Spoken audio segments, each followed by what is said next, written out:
Hello friends, I just finished reading this book and I have some thoughts. So I went into thinking that this book was going to be kind of like assistant to the villain vibes.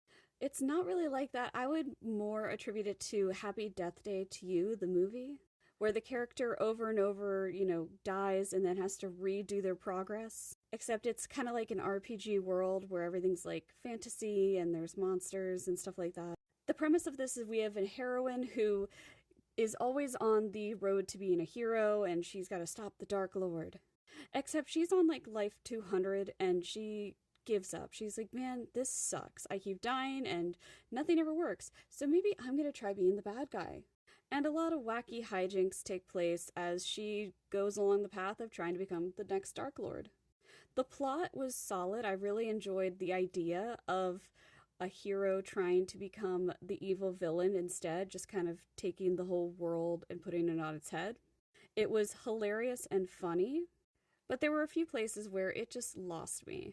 The main character would bring up several times that she does not have memories of her previous life on Earth. So she is a person that she believes is from Earth, like our Earth, that she references our movies, our, places, things on our world.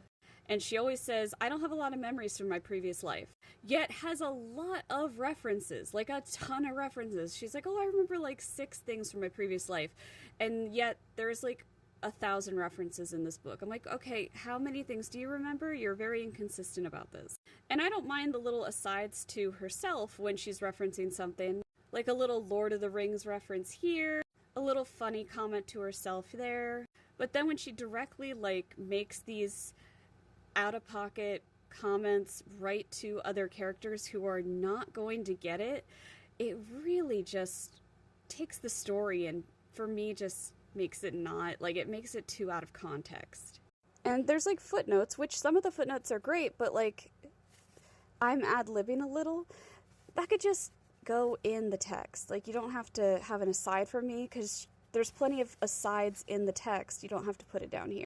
Again, I love the book. The character, I think, just broke the fourth wall too much by interacting with the other characters with this earthly knowledge that, quote, she didn't have a ton of, but seemed to have a ton of. So I'm going to give it 3 stars.